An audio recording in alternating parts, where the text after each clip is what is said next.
Siapa yang sebenarnya pegang kendali di pagi hari? Kamu atau pikiranmu? Pagi adalah medan perang yang hening. Sebelum dunia menuntut apapun, pikiranmu lebih dulu telah bertarung antara kesadaran dan kebiasaan, antara akal dan autopilot. Bukan di kantor, bukan di rapat, biasanya seluruh arah hidup ditentukan di sana. Di menit pertama setelah kau membuka mata. Setiap hari, manusia bernegosiasi dengan dirinya sendiri. Sebagian menenangkan rasa malas dengan ilusi, nanti juga tenang sendiri. Padahal, yang seringkali mereka sebut ketenangan hanyalah pelarian halus dari kekacauan batin yang belum sempat dihadapi. Mereka menamai itu pasrah, padahal itu tunduk. Dan mereka menyebutnya damai, padahal itu mati rasa. Filsafat Stoik tidak meminta kita untuk jadi batu tanpa emosi. Kita diajaknya untuk melatih disiplin batin, bukan supaya tak terguncang, tapi supaya ketika guncangan datang, kita tahu cara berdiri kembali. Karena kebahagiaan adalah hasil dari kemampuan mengarahkan diri, bukan hasil menenangkan diri. Bayangkan setiap pagi bagai latihan perang kecil, bukan melawan dunia luar, tapi melawan impuls, kecemasan, dan godaan untuk menyerah pada kenyamanan. Stoikisme mengajarkan bahwa ketenangan adalah hasil dari struktur pikiran, bukan hadiah alam. Maka yang kita latih bukan perasaan, tapi sistem berpikir yang mampu menghadapi hidup sebagaimana adanya. Kamu tidak perlu menjadi suci, cukup sadar. Tidak perlu menunggu tenang. Cukup berlatih menghadapi suara bising di kepala tanpa lari. Karena kedisiplinan pikiran bukan soal mematikan emosi, melainkan mengatur ulang urutan prioritas. Siapa yang memegang kendali? Kamu atau pikiranmu? Pastikan kamu menonton sampai akhir agar tidak kehilangan makna penting dari pembahasan ini. Dan jangan lupa berlangganan agar kita bisa terus berbagi perspektif yang menenangkan namun tajam tentang bagaimana menjadi manusia yang tetap tenang di dunia yang terus berisik.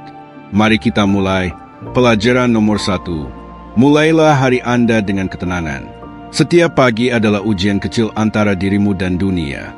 Detik pertama setelah membuka mata, pikiranmu belum sepenuhnya sadar, namun sudah mulai berperang.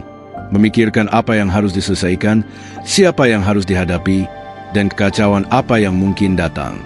Di titik itulah, Stoikisme mengajarkan sesuatu yang tampak sederhana, tapi justru paling sulit. Tenang. Ketenangan bukanlah hasil dari situasi luar, melainkan sebuah keputusan batin. Ia tidak menunggu dunia menjadi ideal untuk hadir. Ia tumbuh dari kemampuan menata pikiran sebelum dunia sempat menyentuhmu. Aurelius menulis dalam Meditations. Bila kau bangun di pagi hari, katakan pada dirimu, hari ini aku akan bertemu dengan orang yang keras kepala, tidak tahu berterima kasih, sombong, curang. Bukan untuk menakuti, tapi untuk menyiapkan mental sebelum badai datang. Itulah disiplin mental pagi yang sesungguhnya. Bukan memanipulasi kenyataan agar indah, tapi menyiapkan batin agar tetap jernih saat kenyataan datang dalam bentuk terburuknya.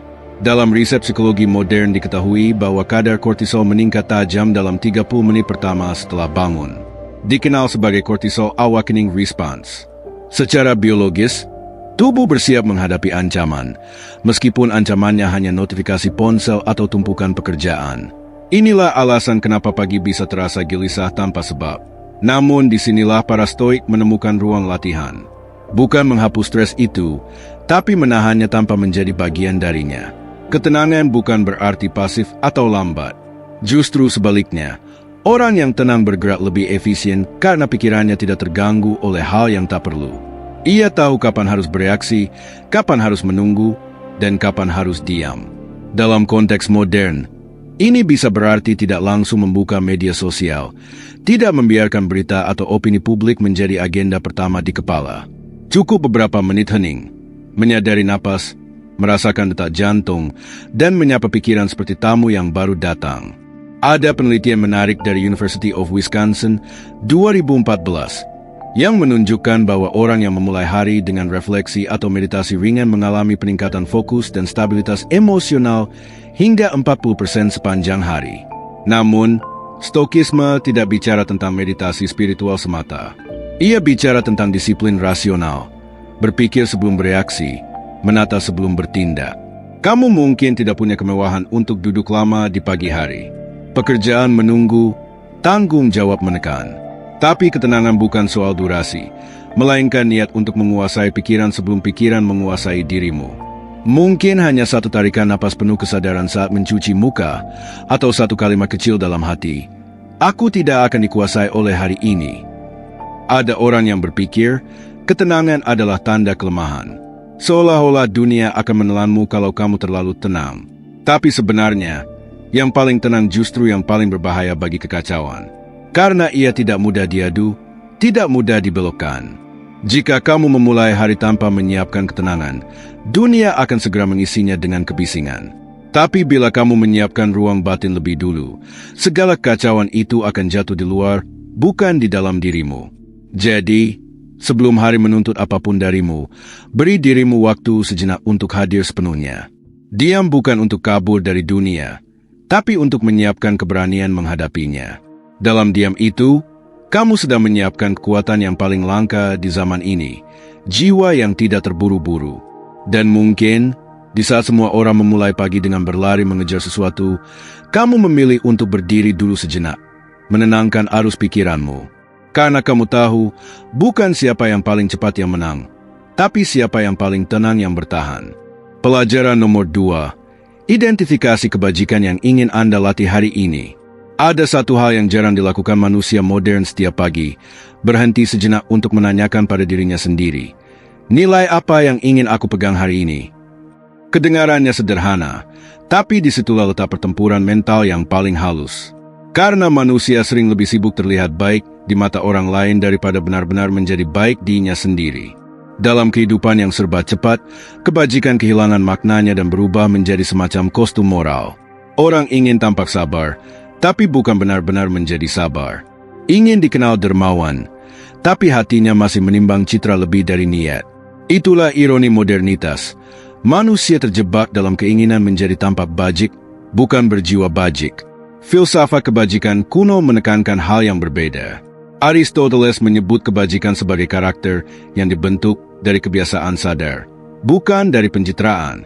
Dalam bahasa yang lebih praktis, kamu tidak akan tiba-tiba menjadi bijak hanya karena membaca kutipan inspiratif. Kamu harus memilih satu kebajikan, melatihnya setiap hari sampai menjadi bagian dari sistem sarafmu. Misalnya, pagi ini kamu tahu akan menghadapi orang yang sulit, maka pilihlah kesabaran sebagai kebajikan latihan hari ini. Tapi bukan sekedar menahan amarah, lebih dari itu, melatih empati di balik reaksi. Atau kalau kamu tahu hari ini akan banyak peluang manipulasi dan tipu daya, maka pilih kejujuran kecil sebagai medan latihanmu. Tidak perlu deklarasi besar. Cukup tidak berbohong dalam hal kecil. Cukup menepati kata meski tanpa penonton. Disitulah integritas dilahirkan, dari kejujuran yang tak disorot kamera. Namun, ada satu sisi yang sering diabaikan. Kadang seseorang memilih kebajikan bukan karena sadar, tapi karena ingin menghapus rasa bersalah dari masa lalu. Ingin tampak dermawan setelah pernah pelit, ingin lembut setelah pernah menyakiti. Ini tidak sepenuhnya buruk. Kadang motif bercampur adalah bagian dari proses manusiawi. Yang penting kamu sadar bahwa itu sedang terjadi dan tidak berhenti di situ. Psikologi modern mencatat bahwa kebiasaan moral yang dilakukan secara sadar selama 21 hingga 66 hari dapat menanamkan pola perilaku baru di otak melalui mekanisme neuroplastisi. Artinya, setiap kali kamu memilih untuk bertindak sesuai nilai yang kamu tentukan di pagi hari, otakmu secara harfiah sedang membangun jalur moral baru. Itulah yang membuat kebajikan bisa tumbuh. Bukan sekadar tinggal konsep, namun di sisi lain, realitas tidak ideal. Ada hari-hari di mana bersikap bajik terasa seperti kemewahan. Dunia menuntut kecepatan, kompetisi, dan kompromi moral. Kadang untuk bertahan, kamu harus sedikit menyesuaikan nilai, dan itu bukan dosa. Stokisme tidak pernah menuntut kesempurnaan, tapi konsistensi. Jika hari ini kamu gagal bersikap sabar, itu bukan kegagalan moral, melainkan latihan yang tertunda. Pilih kebajikan yang paling relevan, bukan yang paling mulia. Satu saja sudah cukup. Jangan coba melatih semua sekaligus. Itu hanya akan membuatmu kehilangan arah. Misalnya, hari ini fokus pada keberanian untuk berkata jujur. Besok pada keteguhan untuk tetap tenang. Keesokan harinya pada rasa syukur meski kecil. Lama-lama, kebajikan itu bukan lagi latihan, melainkan identitasmu. Namun, ada satu sisi yang sering diabaikan. Kadang seseorang memilih kebajikan bukan karena sadar, tapi karena ingin menghapus rasa bersalah dari masa lalu. Ingin tampak dermawan setelah pernah pelit, ingin lembut setelah pernah menyakiti. Ini tidak sepenuhnya buruk. Kadang motif bercampur adalah bagian dari proses manusiawi. Yang penting kamu sadar bahwa itu sedang terjadi dan tidak berhenti di situ. Psikologi modern mencatat bahwa kebiasaan moral yang dilakukan secara sadar selama 21 hingga 66 hari dapat menanamkan pola perilaku baru di otak melalui mekanisme neuroplasticity. Artinya, setiap kali kamu memilih untuk bertindak sesuai nilai yang kamu tentukan di pagi hari, otakmu secara harfiah sedang membangun jalur moral baru. Itulah yang membuat kebajikan bisa tumbuh, bukan sekadar tinggal konsep. Namun di sisi lain, realitas tidak ideal. Ada hari-hari di mana bersikap bajik terasa seperti kemewahan. Dunia menuntut kecepatan, kompetisi, dan kompromi moral. Kadang untuk bertahan, kamu harus sedikit menyesuaikan nilai. Dan itu bukan dosa. Stoikisme tidak pernah menuntut kesempurnaan, tapi konsistensi. Jika hari ini kamu gagal bersikap sabar, itu bukan kegagalan moral, melainkan latihan yang tertunda. Pilih kebajikan yang paling relevan, bukan yang paling mulia. Satu saja sudah cukup. Jangan coba melatih semua sekaligus. Itu hanya akan membuatmu kehilangan arah. Misalnya, hari ini fokus pada keberanian untuk berkata jujur. Besok pada keteguhan untuk tetap tenang. Keesokan harinya pada rasa syukur meski kecil. Lama-lama, kebajikan itu bukan lagi latihan, melainkan identitasmu. Yang penting bukan seberapa sering kamu tampak baik, tapi seberapa dalam niat itu hidup bahkan ketika tak ada yang melihat. Kebajikan sejati tidak butuh tepuk tangan. Ia hanya butuh saksi tunggal, dirimu sendiri. Karena setiap pagi, dunia akan menantang siapa kamu sebenarnya. Dan hanya mereka yang tahu kebajikan apa yang sedang mereka latih yang tidak akan mudah goyah. Jadi, sebelum hari mulai menyeretmu ke segala arah, tarik napas pelan. Tanyakan satu hal kecil. Hari ini, bagian terbaik dari diriku mana yang akan kulatih untuk tetap hidup? Pelajaran nomor 3. Premeditatio malorum. Antisipasi segala kemungkinan buruk. Setiap pagi, sebelum dunia mulai bicara, ada baiknya kita bertanya pada diri sendiri. Apa hal terburuk yang bisa terjadi hari ini? Pertanyaan itu bukan kutukan, melainkan bentuk kesiapan. Sebab hidup tak pernah berjanji akan berjalan lembut. Ia hanya menjanjikan bahwa semuanya bisa berubah kapan saja. Stoikisme menyebut latihan ini premeditatio malorum, membayangkan hal buruk sebelum datangnya. Tujuannya bukan menakuti diri, tapi menyiapkan hati. Seperti prajurit yang menajamkan pedang di masa damai agar tidak gemetar saat perang benar-benar tiba. Marcus Aurelius melakukannya setiap pagi. Ia membayangkan kemungkinan dihina, ditipu, diabaikan. Bukan agar pesimis, melainkan agar tenang ketika itu benar-benar terjadi. Karena yang telah dipikirkan tidak lagi mengguncang sekeras yang datang tiba-tiba. Kita hidup di zaman yang sebaliknya. Dunia menuntut kita berpikir positif setiap saat. Seolah dengan mengabaikan sisi gelap hidup, maka semuanya akan baik-baik saja. Padahal justru ketidaksiapan itulah yang membuat banyak orang hancur ketika kenyataan menggigit. Penelitian psikologi kognitif dari University of California mencatat bahwa orang yang melatih skenario buruk dengan realistis justru memiliki tingkat kecemasan lebih rendah 23% dibanding yang hanya berusaha menenangkan diri dengan afirmasi positif. Alasannya sederhana, otak yang sudah punya peta bahaya tidak lagi panik ketika badai datang. Ia tahu harus kemana berlari. Namun di sisi lain, tidak semua antisipasi berarti bijak. Ada yang menjadikannya topeng kecemasan, terjebak dalam bayangan ketakutan yang tak berujung.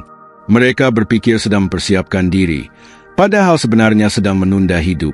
Keseimbangan adalah kuncinya. Antisipasi seharusnya memberi ruang untuk tenang, bukan menumbuhkan paranoia. Bedanya ada pada arah pikirannya. Jika setelah memikirkan kemungkinan buruk, kamu bisa berkata, "Baik, jika itu terjadi, aku tahu apa yang akan kulakukan." Maka kamu sedang berlatih kebijaksanaan. Tapi jika setelahnya kamu tak bisa berhenti khawatir, kamu sedang menukar hidupmu hari ini dengan ketakutan yang bahkan belum terjadi. Kita sering lupa bahwa ketakutan tidak datang untuk menghancurkan, tapi untuk mengingatkan. Kamu masih punya sesuatu yang ingin dijaga. Maka, jangan melawan rasa takut. Kelolalah ia, Misalnya, jika kamu takut kehilangan pekerjaan, jadikan ketakutan itu alasan untuk memperbaiki kemampuanmu. Jika kamu takut kehilangan seseorang, gunakan ketakutan itu untuk lebih hadir ketika bersamanya. Dengan begitu, bahkan skenario buruk pun punya makna. Ia melatihmu untuk hidup lebih sadar. Bagi sebagian orang, berpikir tentang hal buruk terdengar muram. Tapi justru disitulah kebebasan sejati. Ketika kamu menerima bahwa penderitaan bisa datang, kamu berhenti dikendalikan oleh rasa takut akan penderitaan itu. Dunia mungkin tetap keras, tapi batinmu tidak lagi rapuh. Stoik mengajarkan, yang menakutkan bukan peristiwa buruknya, melainkan pikiran kita yang menolaknya. Maka latihan terbaik bukan melarikan diri dari kenyataan, tapi memeluknya sebelum ia sempat menakut-nakuti. Maka, setiap pagi, jangan hanya berdoa agar hari ini berjalan lancar. Berdoalah juga agar ketika tidak lancar, kamu tetap kuat. Jangan hanya berharap semuanya mudah, tapi juga siap ketika sulit. Karena ketenangan sejati bukan datang dari dunia yang tanpa masalah, melainkan dari diri yang sudah berdamai dengan segala kemungkinan. Jadi, sebelum hari menuntut apapun darimu, lakukan satu hal kecil, bayangkan hal terburuk yang bisa terjadi. Lalu tersenyumlah, sebab saat kamu berani menatap gelapnya kemungkinan, terang yang datang nanti tak akan lagi membuatmu silau. Pelajaran nomor 4, bedakan hal-hal yang bisa Anda kendalikan dan yang tidak. Setiap hari, manusia bangun dengan ilusi yang sama, bahwa semua hal bisa diatur asal cukup berusaha. Kita dididik untuk percaya bahwa hidup adalah soal kendali. Tapi stokisme datang dengan tamparan lembut. Tidak semua hal berada di bawah kuasamu. Dan justru di sanalah letak kebebasan sejati dimulai. Epictetus pernah menulis, ada hal-hal yang tergantung pada kita dan ada yang tidak. Kalimat itu sederhana, tapi revolusioner. Karena sebagian besar penderitaan kita lahir bukan dari kenyataan itu sendiri, melainkan dari perang batin melawan apa yang sebenarnya tak bisa kita ubah. Kita berjuang melawan orang yang tak bisa diubah, situasi yang tak bisa dikontrol, hasil yang tak bisa dipastikan, dan menyebutnya perjuangan hidup. Padahal kadang, itu hanya bentuk lain dari penolakan terhadap realitas. Kehidupan modern memperparahnya. Dunia hari ini menanamkan pesan halus. Jika kamu gagal, itu karena kamu kurang kendali. Padahal kenyataannya, sebagian besar hidup berjalan di luar rencana manusia. Kita bisa mempersiapkan dengan sempurna, tapi hasilnya tetap bisa berbalik arah. Bahkan riset dari Harvard Business School mencatat bahwa 42% penyebab stres jangka panjang di tempat kerja berasal dari illusion of control, keyakinan bahwa seseorang bisa mengatur semua hasil. Padahal tidak. Ironisnya, semakin seseorang merasa bisa mengontrol segalanya, semakin mudah ia merasa gagal ketika sesuatu tak berjalan sesuai harapan. Namun di sisi lain, menyerah sepenuhnya juga bukan solusi. Stoik tidak mengajarkan pasrah, tapi mengajarkan keseimbangan. Kendalikan apa yang bisa, terima apa yang tidak. Itu bukan kompromi, tapi strategi mental. Seperti pelaut yang tahu, ia tak bisa mengatur arah angin, tapi bisa menyesuaikan layarnya. Ia tak melawan laut, ia menyesuaikan diri dengannya. Dalam praktik sehari-hari, ini bisa berarti sederhana. Kamu bisa mengendalikan sikapmu terhadap kritik, tapi tidak opini orang tentang kamu. Bisa mengendalikan kerja kerasmu, tapi tidak selalu hasilnya. Kamu bisa menjaga kejujuran, tapi tidak bisa memastikan orang lain akan berlaku sama. Dan jika kamu belajar membedakan batas itu, kamu akan merasa lebih tenang. Bukan karena dunia jadi lebih baik, tapi karena kamu berhenti memaksanya tunduk pada kehendakmu. Kadang, dorongan untuk mengendalikan segalanya bukan soal disiplin, tapi soal ketakutan. Ketakutan kehilangan, ketakutan gagal, ketakutan bahwa tanpa kendali kita akan lenyap dalam kekacauan. Tapi justru ketenangan datang ketika kita berhenti menuntut kepastian. Orang yang matang bukan yang bisa mengatur segalanya, tapi yang tahu kapan harus melepaskan dan kapan harus bertindak. Namun perlu jujur juga, di dunia yang tak adil, membedakan mana yang bisa dikendalikan tidak selalu mudah. Ada orang yang terjebak dalam sistem, tidak punya ruang untuk memilih. Bagi mereka, prinsip stoik ini bukan dogma moral, tapi pegangan batin. Karena meski sistem menindas, manusia masih punya satu ruang terakhir yang tak bisa dirampas. Sikapnya terhadap penderitaan. Viktor Frankl, seorang penyintas kamp konsentrasi Nazi, menulis, Segala sesuatu bisa diambil dari manusia, kecuali satu, kebebasan terakhirnya, yaitu memilih sikapnya terhadap keadaan yang dihadapi. Jadi, mungkin kendali bukan tentang menguasai dunia, tapi tentang tidak membiarkan dunia menguasai. Tentang berani berkata, aku akan lakukan bagianku sebaik mungkin, tapi aku tidak akan membiarkan hasil menentukan siapa aku. Karena pada akhirnya, yang membuat manusia kuat bukan kemampuannya mengatur segalanya, tapi keberaniannya menerima bahwa sebagian besar hidup memang tak bisa diatur, dan tetap melangkah dengan tenang. Pelajaran nomor 5. Bertindaklah sekarang, jangan menunda. Kebanyakan orang mengira waktu adalah sesuatu yang akan selalu ada. Kita berkata, nanti saja, seolah masa depan adalah ruang kosong yang bisa kita isi kapanpun kita mau. Tapi waktu bukanlah ruang, ia arus. Dan setiap kali kita berkata, nanti, arus itu terus membawa kesempatan menjauh. Perlahan, tanpa suara, tapi pasti. Banyak orang menunda bukan karena malas, tapi karena takut melihat hasil yang sebenarnya. Takut terbukti bahwa selama ini alasan belum siap hanyalah bentuk pembenaran diri. Karena begitu seseorang bertindak, ia menyingkap tabir antara wacana dan kenyataan. Dan tidak semua orang siap berhadapan dengan kenyataan bahwa dirinya mungkin tidak sehebat bayangannya sendiri. Dalam psikologi perilaku, penelitian dari University of Sheffield menunjukkan bahwa lebih dari 70% perilaku menunda bukan disebabkan oleh manajemen waktu yang buruk, tetapi oleh ketidakmampuan mengelola emosi negatif terhadap tugas yang dihadapi. Artinya, menunda bukanlah masalah jadwal, melainkan masalah keberanian menghadapi rasa tidak nyaman. Kita tidak lari dari pekerjaan. Kita lari dari perasaan yang muncul karenanya. Di dunia yang menyanjung visi besar dan rencana megah, tindakan kecil seringkali tampak sepele. Kita diajarkan bahwa berpikir besar adalah tanda kedewasaan. Padahal kadang, itu hanya topeng elegan bagi ketakutan untuk melangkah. Kita lebih senang berencana panjang daripada melangkah pendek. Karena rencana belum bisa gagal, tapi tindakan bisa. Dan disitulah ego manusia menaruh perlindungannya. Di ruang aman yang belum diuji. Tapi Stoikisme menolak logika semacam itu. Marcus Aurelius menulis, jangan buang waktu untuk berdebat tentang seperti apa seharusnya orang baik. Jadilah orang baik. Sederhana tapi keras. Ia tidak berkata, pikirkanlah. Ia berkata, jadilah. Karena tindakan sekecil apapun adalah satu-satunya bukti bahwa niatmu nyata. Coba pikir, berapa banyak hal yang kamu tahu harus dilakukan, tapi kamu tunda hanya karena menunggu waktu yang tepat. Ironisnya, waktu itu tidak pernah datang. Karena setiap nanti yang kamu bayangkan hanyalah bentuk baru dari tidak sekarang. Dan manusia punya bakat luar biasa menyamarkan penundaan sebagai perencanaan. Menunda memberi rasa aman semu. Ia membuat kita merasa masih punya kendali. Padahal justru itu bentuk kehilangan kendali yang paling halus. Lama-lama, menunda jadi kebiasaan, lalu berubah jadi identitas. Kamu bukan lagi orang yang menunda sesuatu. Kamu jadi orang yang dikenal suka menunda. Dan di titik itu, masalahnya bukan lagi pada pekerjaan, tapi pada citra diri yang terbentuk dari penghindaran bertahun-tahun.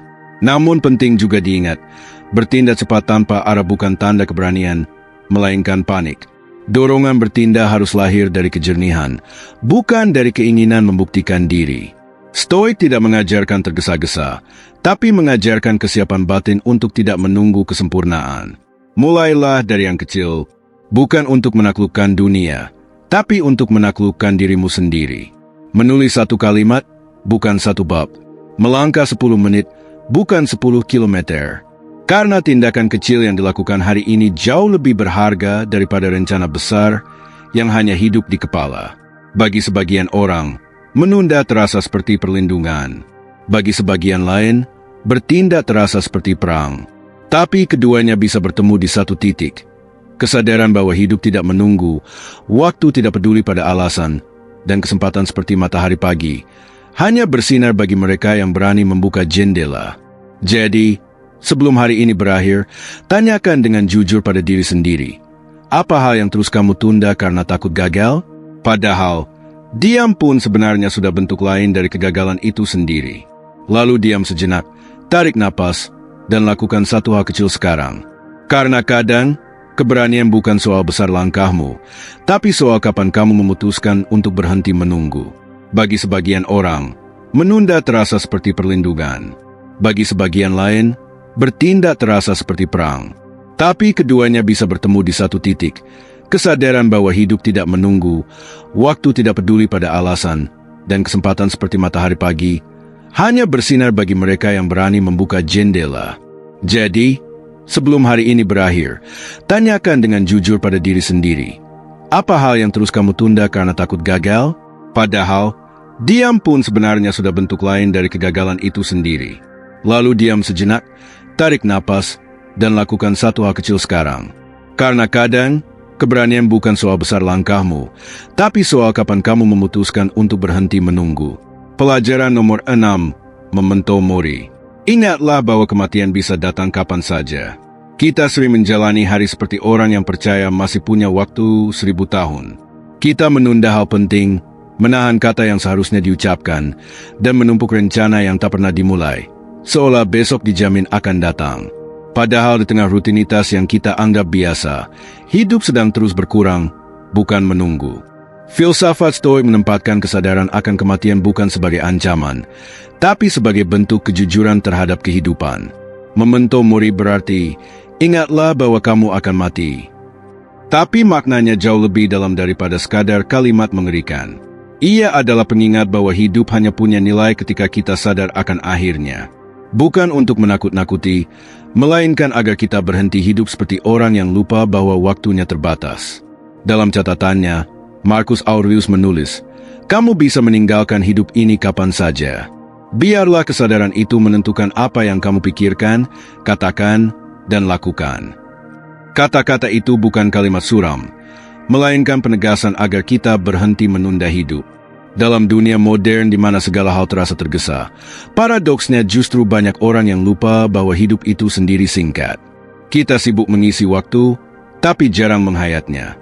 Menurut penelitian yang diterbitkan di Journal of Positive Psychology tahun 2022, individu yang secara rutin melakukan refleksi atas kefanaan, bukan dengan ketakutan, tapi dengan kesadaran, menunjukkan peningkatan kepuasan hidup hingga 23%. Artinya, menyadari kematian justru membuat hidup terasa lebih berarti, bukan sebaliknya.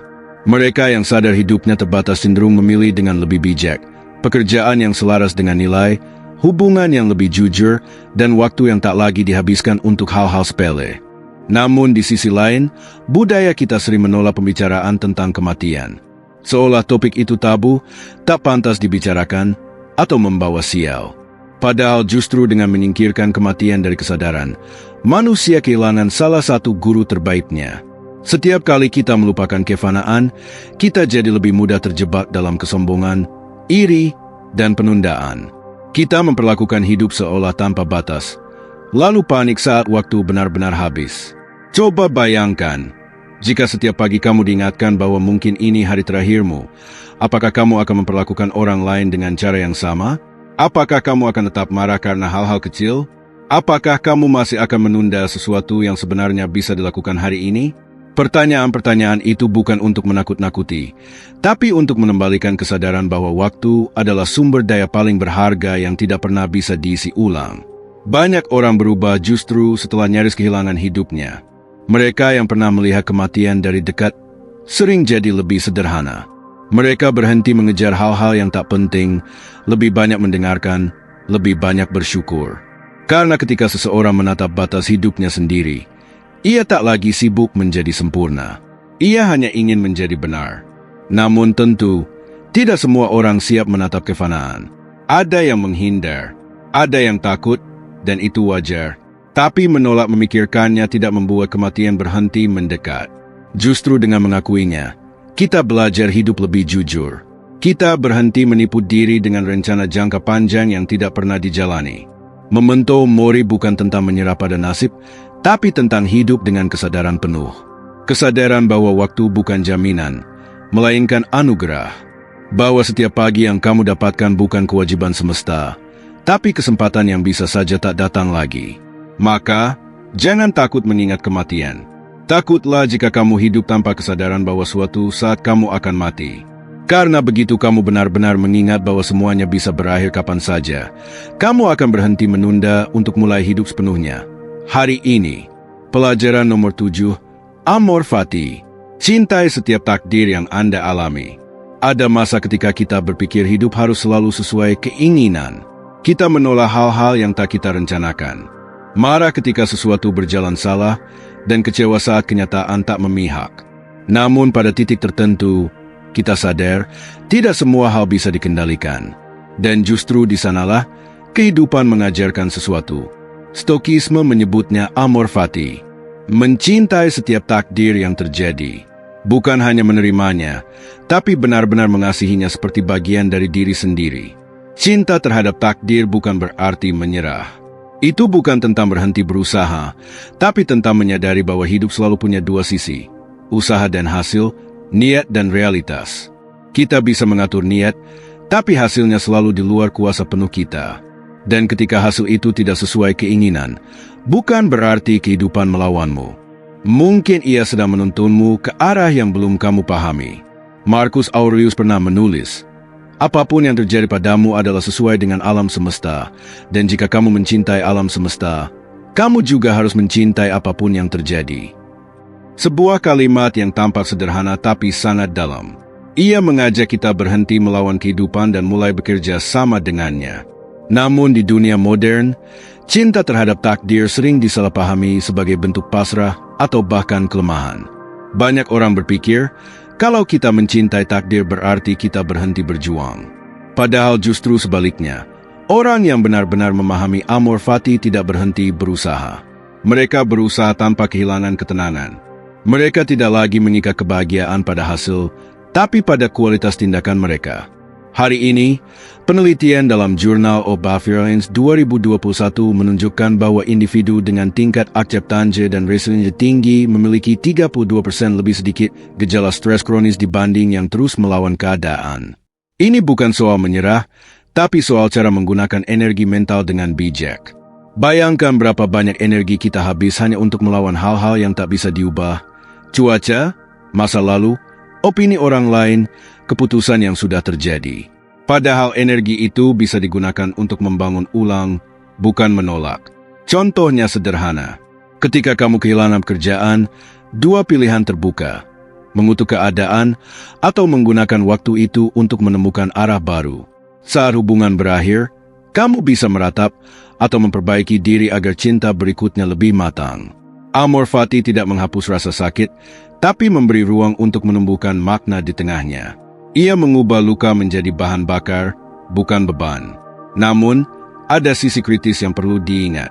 Amor fati tidak boleh dijadikan alasan untuk membenarkan ketidakadilan atau menyerah pada sistem yang merugikan. Mencintai takdir bukan berarti membiarkan ketidakadilan terus berjalan. Justru dengan hati yang tenang, kita bisa berjuang lebih bijak. Kita memperjuangkan kebaikan bukan dari rasa benci, tapi dari cinta terhadap kehidupan itu sendiri. Dan kadang, cinta terhadap takdir lahir dari kelelahan. Saat seseorang sudah terlalu lama berjuang melawan sesuatu yang tak bisa ia ubah, akhirnya ia berhenti. Bukan karena menyerah, tapi karena menemukan kebijaksanaan di dalam kelelahan itu. Saat itulah ia mulai paham. Mungkin kehidupan tak selalu memberi yang kita mau, tapi selalu memberi yang kita butuh. Lalu, apakah mungkin benar-benar mencintai takdir yang menyakitkan? Jawabannya tidak langsung. Itu proses, dimulai dari penerimaan, dilanjutkan dengan pemahaman, lalu tumbuh menjadi kasih. Seperti seseorang yang dulu membenci masa lalunya, tapi kini sadar bahwa tanpa masa lalu itu, ia takkan menjadi dirinya sekarang. Mungkin inilah yang dimaksud Nietzsche ketika berkata, jangan hanya menanggung hidupmu, tapi cintailah dia. Setiap bagian darinya. Karena hanya mereka yang mampu mencintai takdirnya yang benar-benar bebas darinya. Maka, jika pagi ini sesuatu berjalan tidak sesuai rencana, jangan buru-buru menolak. Coba lihat sekali lagi. Mungkin hidup tidak melawanmu. Mungkin ia sedang mendidikmu. Cintailah itu. Cintai takdirmu. Bukan karena mudah, tapi karena di sanalah jiwamu ditempa menjadi kuat. Pelajaran nomor 8. Latihlah tubuhmu seperti kau melatih pikiranmu. Seringkali kita lupa bahwa tubuh juga berpikir, hanya saja dalam bahasa yang berbeda. Ia tidak berbicara lewat kata-kata, tapi lewat sinyal, napas yang berat, bahu yang tegang, atau dada yang terasa sempit. Kita menyebutnya lelah, padahal mungkin itu cara tubuh memanggil kita agar berhenti sejenak dan kembali hadir. Stoikisme menekankan keseimbangan antara batin dan jasad. Filsuf seperti Seneca dan Epictetus menyadari bahwa kekuatan mental tidak bisa berdiri tanpa fondasi fisik. Tubuh adalah ladang tempat pikiran tumbuh. Jika ladangnya tandus, bagaimana mungkin benih kebijaksanaan bisa tumbuh subur? Dalam suratnya, Seneca pernah menulis bahwa kita harus menguatkan tubuh bukan untuk kebanggaan, tapi agar ia tahan terhadap kelelahan hidup. Itu bukan tentang kebugaran, tapi cara untuk menjaga pikiran tetap tenang di dunia yang menuntut banyak. Namun di zaman ini, banyak orang merawat pikirannya tapi meninggalkan tubuhnya. Kita membaca buku tentang kebijaksanaan, menulis jurnal, bermeditasi, tapi jarang menggerakkan tubuh yang menopang semua itu. Ironis, pikiran kita sibuk mencari makna hidup, sementara tubuh kita nyaris dilupakan. Padahal penelitian modern menunjukkan hubungan erat antara keduanya. Orang yang rutin beraktivitas fisik memiliki tingkat stres 40% lebih rendah dan kemampuan fokus yang meningkat signifikan. American Psychological Association 2020. Tubuh yang bergerak membantu pikiran tetap jernih, dan pikiran yang tenang membantu tubuh pulih lebih cepat. Latihan fisik dalam kerangka stoik bukan soal penampilan, tapi disiplin batin. Saat kamu berlari, mengatur napas, atau sekadar berjalan di pagi hari, ada dialog diam antara kesadaran dan batas. Tubuh menantangmu, sampai mana kamu sanggup bertahan? Dan pikiran menjawab, aku masih di sini. Keduanya saling menguatkan. Di titik itu, kamu tidak sedang membentuk otot, tapi membangun hubungan dengan dirimu sendiri. Beberapa studi menarik menunjukkan bahwa aktivitas fisik teratur bisa memicu pelepasan endorfin dan dopamin, zat kimia alami yang memperbaiki suasana hati. Tapi lebih dari sekadar biokimia, latihan tubuh juga menenangkan sistem limbik, bagian otak yang mengatur emosi. Artinya, latihan fisik membantu kita lebih stabil secara emosional. Itulah sebabnya, setelah berjalan jauh atau berkeringat, sering muncul perasaan damai yang tak bisa dijelaskan. Bukan hanya karena tubuh lega, tapi karena jiwa akhirnya ikut bernapas. Namun perlu diingat, keseimbangan tetap penting. Jika latihan tubuh dilakukan demi ego, demi pengakuan, maka hasilnya bukan ketenangan, melainkan kecemasan baru. Banyak orang memuja kebugaran tapi kehilangan makna. Tubuhnya kuat, tapi batinnya kosong. Mereka memaksa diri di gym setiap hari, bukan karena cinta pada kehidupan, tapi karena takut kehilangan bentuk. Itu bukan latihan, itu hukuman. Melatih tubuh seharusnya menjadi ritual kesadaran, bukan kompetisi. Tidak perlu ekstrim, cukup konsisten. Berjalan 10 menit setiap pagi dengan napas penuh kesadaran seringkali lebih menenangkan daripada berlari tanpa arah. Saat kamu menyadari gerakan, napas, dan detak jantungmu, kamu sedang berlatih kehadiran. Kamu sedang menyeimbangkan sistem antara tubuh, pikiran, dan jiwa. Dan yang menarik, banyak penelitian tentang trauma menunjukkan bahwa tubuh menyimpan kenangan emosional. Luka lama yang tidak terselesaikan sering menetap di otot, di postur, di napas. Ketika tubuh bergerak, kenangan itu perlahan terbuka dan bisa dilepaskan. Itulah mengapa setelah berolahraga, seseorang kadang merasa ingin menangis tanpa alasan jelas. Tubuhnya sedang menyembuhkan diri. Maka, jangan anggap latihan fisik hanya soal kebugaran. Lihat ia sebagai bentuk meditasi yang bergerak. Tubuhmu adalah guru yang sabar. Ia akan memberitahu kapan kamu menekan diri terlalu keras, kapan kamu harus diam, dan kapan kamu harus melangkah lagi. Latihlah tubuhmu sebagaimana kamu melatih pikiranmu, dengan kelembutan yang tegas, dengan kesabaran yang sadar. Karena tubuh yang kuat bukan sekadar fisik yang lentur, tapi jiwa yang tahan menghadapi kenyataan tanpa kehilangan ketenangan. Dan setiap kali kamu merawat tubuhmu, sebenarnya kamu sedang menjaga rumah tempat jiwamu berdiam. Pelajaran nomor 9. Bacalah dan renungkan kutipan-kutipan bijak para filsuf stoik. Ada sesuatu yang unik dari manusia modern. Kita hidup di zaman di mana kebijaksanaan lebih mudah ditemukan, tapi lebih jarang dihayati. Setiap pagi, ribuan kalimat bijak berseliweran di layar ponsel, namun hanya sedikit yang benar-benar mengendap di hati. Mungkin karena kita terlalu sibuk mencari kalimat yang menenangkan, bukan kebenaran yang menantang. Kita ingin kata-kata yang membuat tenang, bukan yang mengguncang. Padahal kebijaksanaan sejati tidak selalu lembut. Kadang ia seperti cermin yang memaksa kita melihat wajah sendiri tanpa topeng. Membaca kutipan Stoik bukanlah sekedar ritual pagi yang manis. Ia adalah latihan batin. Epictetus berkata, bukan hal yang terjadi yang membuat kita menderita, tapi bagaimana kita menilainya. Kalimat itu mungkin sering terdengar, tapi baru benar-benar terasa ketika hidup sedang tak berpihak. Kata-kata bijak bukan untuk dikagumi, tapi diuji. Setiap kutipan yang kamu baca sejatinya sedang menantangmu. Apakah kamu sanggup menjadikannya nyata, atau hanya akan menyimpannya sebagai hiasan pikiran? Pelajaran nomor 9. Bacalah dan renungkan kutipan-kutipan bijak para filsuf Stoik. Ada sesuatu yang unik dari manusia modern. Kita hidup di zaman di mana kebijaksanaan lebih mudah ditemukan, tapi lebih jarang dihayati. Setiap pagi, ribuan kalimat bijak berseliweran di layar ponsel, namun hanya sedikit yang benar-benar mengendap di hati. Mungkin karena kita terlalu sibuk mencari kalimat yang menenangkan, bukan kebenaran yang menantang. Kita ingin kata-kata yang membuat tenang, bukan yang mengguncang. Padahal kebijaksanaan sejati tidak selalu lembut. Kadang ia seperti cermin yang memaksa kita melihat wajah sendiri tanpa topeng. Membaca kutipan Stoik bukanlah sekedar ritual pagi yang manis. Ia adalah latihan batin. Epictetus berkata, bukan hal yang terjadi yang membuat kita menderita, tapi bagaimana kita menilainya. Kalimat itu mungkin sering terdengar, tapi baru benar-benar terasa ketika hidup sedang tak berpihak. Kata-kata bijak bukan untuk dikagumi, tapi diuji. Setiap kutipan yang kamu baca sejatinya sedang menantangmu. Apakah kamu sanggup menjadikannya nyata, atau hanya akan menyimpannya sebagai hiasan pikiran? Di era sekarang, banyak orang mencari inspirasi seperti mengonsumsi kafein. Cepat, ringan, menenangkan sesaat, lalu hilang. Kata-kata bijak menjadi semacam pereda batin instan di tengah tekanan hidup.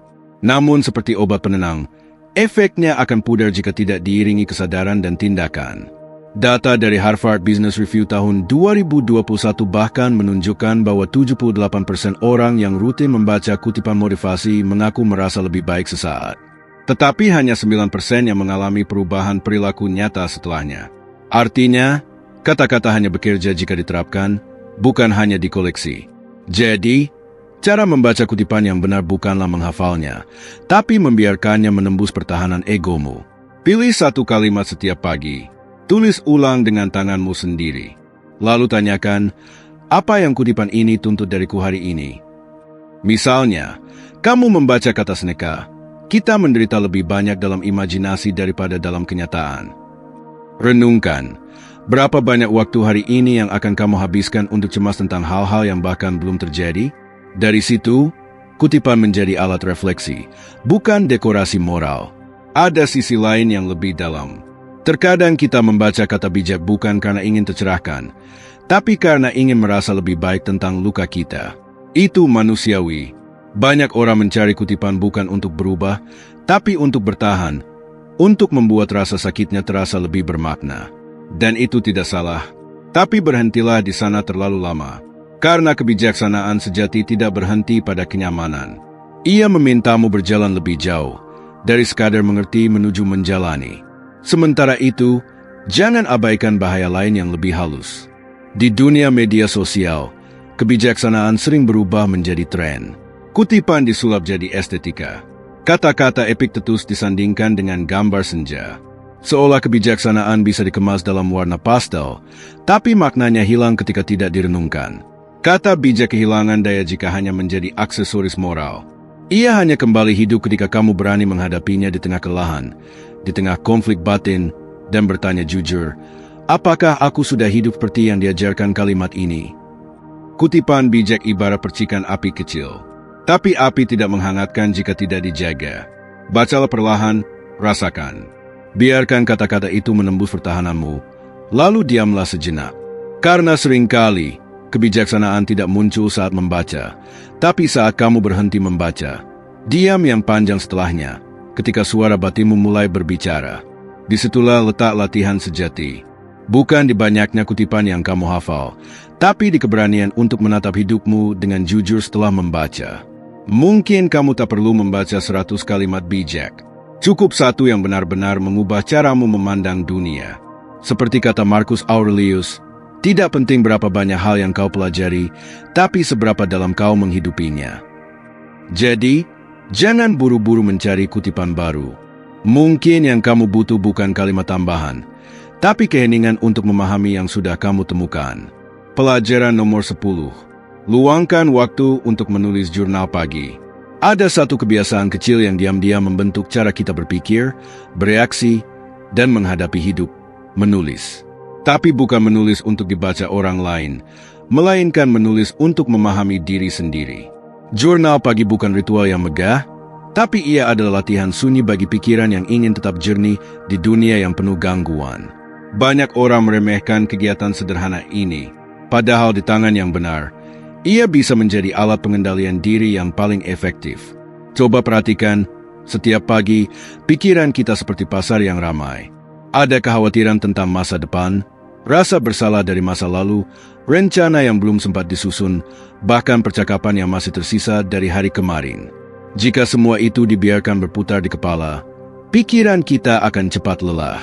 Menulis adalah cara untuk mengeluarkan beban itu dari sistem, bukan untuk menghapus, tapi untuk menata. Dalam dunia psikologi, ini dikenal sebagai cognitive unloading, proses memindahkan kekacauan mental ke medium eksternal agar otak punya ruang untuk berpikir jernih. Penelitian dari University of Texas menemukan bahwa menulis selama 15 menit setiap hari dapat menurunkan tekanan darah, meningkatkan imunitas, dan memperbaiki kestabilan emosi hingga 27% dalam jangka waktu 1 bulan. Alasannya sederhana, ketika seseorang menulis, ia sedang mengurai kekacauan pikiran menjadi kalimat yang bisa dilihat. Dan ketika sesuatu bisa dilihat, ia bisa dipahami. Banyak orang terjebak dalam lingkaran pikiran karena tak pernah benar-benar memvisualisasikannya. Mereka merasa hidupnya berat, padahal yang berat adalah isi kepalanya yang tak tersusun. Tapi di sisi lain, menulis juga bisa menakutkan. Karena saat kamu benar-benar jujur di atas kertas, kamu akan melihat versi dirimu yang selama ini kamu hindari. Kebohongan kecil yang kamu ciptakan untuk bertahan, rasa iri yang kamu sembunyikan di balik senyum, atau kecewaan yang kamu pura-pura lupakan. Tidak semua orang siap untuk melihat dirinya tanpa filter. Namun justru di situ letak kekuatannya. Jurnal pagi bukan tentang menulis yang indah, tapi menulis yang jujur. Marcus Aurelius menulis Meditations bukan untuk dibaca publik, tapi untuk mengingatkan dirinya sendiri setiap hari agar tidak tenggelam dalam ambisi dan kekuasaan. Ia menulis, "Bangunlah setiap pagi dengan kesadaran bahwa kamu bisa saja bertemu orang yang bodoh, angkuh, atau tidak tahu malu. Tapi jangan biarkan mereka mengubah siapa dirimu." Kalimat itu bukan pesan untuk orang lain, itu pengingat pribadi. Dan mungkin itu juga yang kita butuhkan setiap pagi, ruang kecil untuk menulis tanpa pencitraan, tanpa pembenaran, hanya kejujuran. Namun jangan salah, menulis jurnal bukan sekadar terapi. Ia adalah strategi. Dengan menulis, kita melatih otak untuk berpikir sistematis. Kita belajar melihat pola, kapan kita mudah marah, apa yang membuat kita tenang, dan bagaimana kita bereaksi terhadap situasi tertentu. Lama-kelamaan, tulisan-tulisan itu menjadi peta batin, mengungkap arah hidup yang selama ini kabur. Bahkan banyak pemimpin besar dunia modern menjadikan journaling sebagai alat manajemen diri. Mereka tidak menulis karena hidupnya tenang, tapi agar tetap tenang di tengah kekacauan.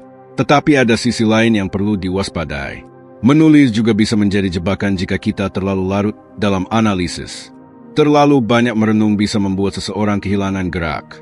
Maka, gunakan jurnal bukan untuk tenggelam dalam pikiran, tapi untuk mempersiapkan tindakan. Tulis, renungkan, lalu jalani. Mungkin itu sebabnya Stoikisme begitu menekankan latihan ini. Karena menulis setiap pagi adalah bentuk disiplin mental, mengatur arah sebelum badai datang. Bukan agar hidup tanpa masalah, tapi agar pikiran tetap tegak ketika masalah datang. Jadi, sebelum hari dimulai, duduklah sejenak. Tulis 1 halaman, meski singkat. Karena kadang, 1 kalimat jujur di pagi hari bisa lebih menyembuhkan daripada 1000 rencana yang tak pernah dijalankan. Pelajaran nomor 11. Latihlah rasa syukur dan kemampuan untuk memaafkan. Tidak ada latihan batin yang lebih sulit daripada bersyukur dan memaafkan. Keduanya terlihat sederhana, tapi di dunia nyata, justru dua hal itulah yang paling sering diuji. Kita mudah mengucapkan terima kasih ketika keadaan berpihak.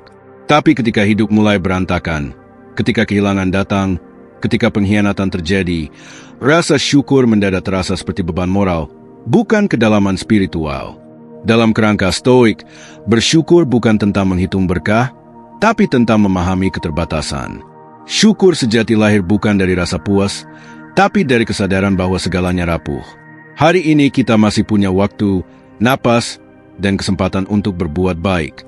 Dan itu saja sudah cukup untuk bersyukur. Marcus Aurelius menulis dalam Meditations, "Jangan berharap hidup tanpa kesulitan. Berharaplah agar kamu cukup kuat untuk menghadapinya." Kalimat itu bukan motivasi lembut, tapi peringatan bahwa rasa syukur baru bermakna ketika kita tetap memilihnya di tengah penderitaan. Namun ada sisi yang sering diabaikan. Syukur juga bisa menjadi mekanisme pertahanan. Banyak orang memaksa diri bersyukur agar tidak merasa marah atau kecewa.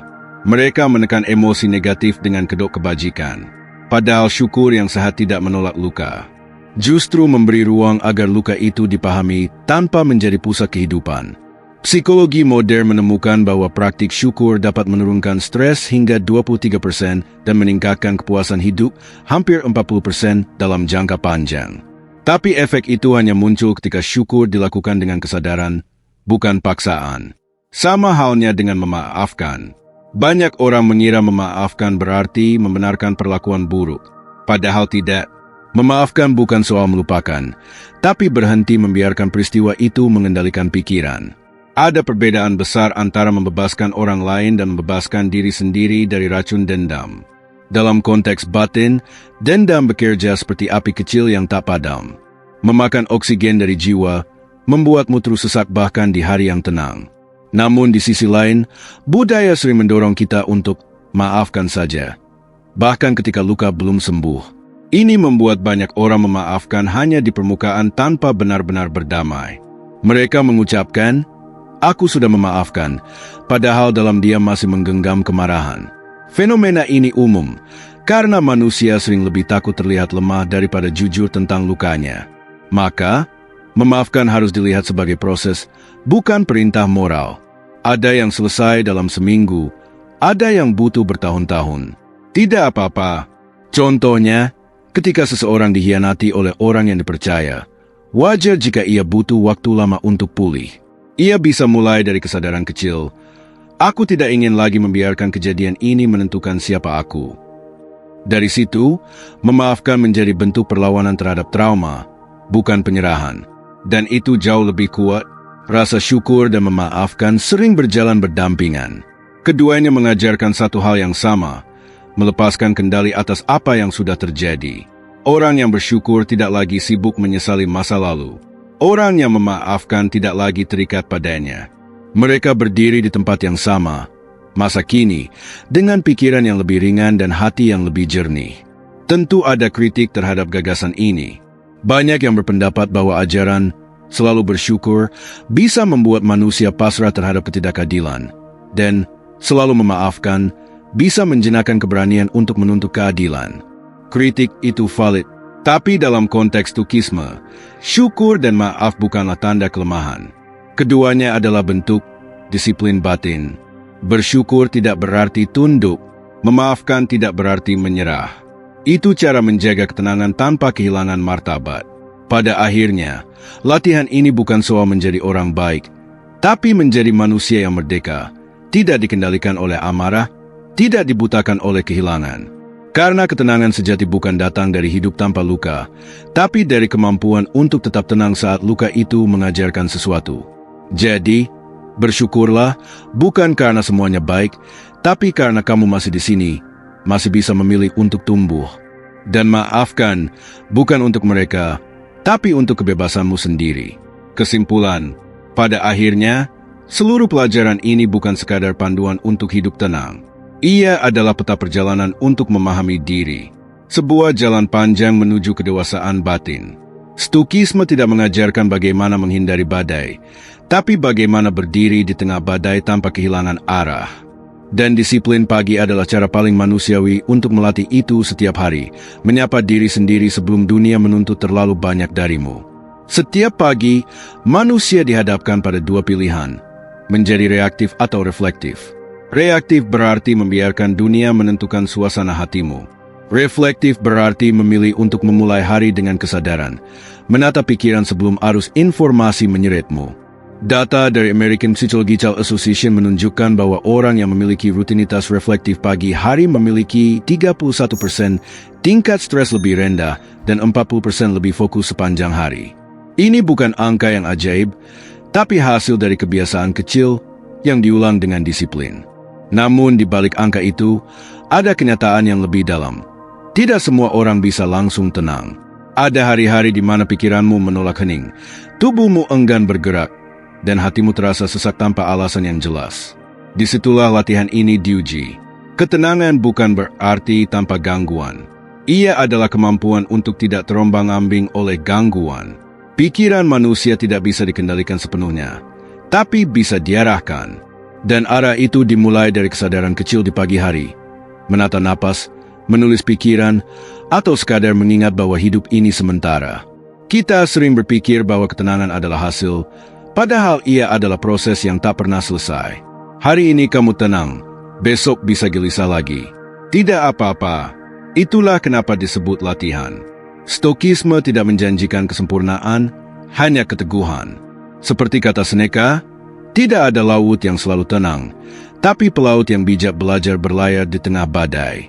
Mendisiplinkan pikiran berarti belajar berlayar dengan kesadaran. Bukan menolak badai, tapi memahami arah anginnya. Namun, ada sisi lain yang sering luput. Terlalu fokus mengendalikan pikiran juga bisa membuatmu terjebak dalam obsesi kesempurnaan batin. Banyak orang modern jatuh ke dalam paradoks ini, mengejar ketenangan seperti mengejar karir. Mereka ingin selalu mindful, selalu positif. Padahal pikiran manusia tidak dirancang untuk steril. Dalam psikologi modern, ini disebut toxic positivity ketika seseorang menekan emosi negatif dengan dalih spiritual. Padahal kebijaksanaan sejati justru lahir dari keberanian mengakui bahwa kita rapuh, tidak selalu kuat, tidak selalu tenang, dan itu wajar. Dalam kerangka stoik, kekuatan bukanlah ketidaktergantungan pada emosi, melainkan penguasaan diri dalam menghadapinya. Seorang stoik tidak dingin. Ia sadar, ia tahu kapan harus diam, kapan harus bertindak, dan kapan harus menerima bahwa beberapa hal memang di luar kuasanya. Disitulah letak kebebasan sejati. Bukan dari dunia luar, tapi dari keterikatan batin yang tidak perlu. Mungkin itu yang dimaksud ketika orang bijak berkata, kamu tidak bisa memilih cuaca, tapi kamu bisa memilih sikap. Dunia akan tetap berisik, orang tetap egois, takdir tetap tak menentu. Tapi jika setiap pagi kamu menata pikiranmu, hari-hari sulit tidak lagi menakutkan. Kamu tidak lagi menjadi korban dari keadaan, melainkan pengamat yang sadar di tengahnya. Dan pada titik itu, kamu akan sadar, ketenangan bukan sesuatu yang dicapai, tapi sesuatu yang dijaga. Ia tidak menetap, tapi bisa selalu ditemukan kembali. Setiap kali kamu memilih untuk berhenti, menarik napas, dan berkata pada diri sendiri, aku tidak bisa mengendalikan dunia, tapi aku bisa mengendalikan pikiranku. Maka, jika ada satu hal yang bisa kamu bawa dari semua pelajaran ini, biarlah ini. Kuatkan jiwamu setiap pagi, bukan untuk menjadi sempurna, tapi agar kamu tetap manusia, sadar, tangguh, dan jernih di tengah dunia yang tak akan pernah berhenti bergerak.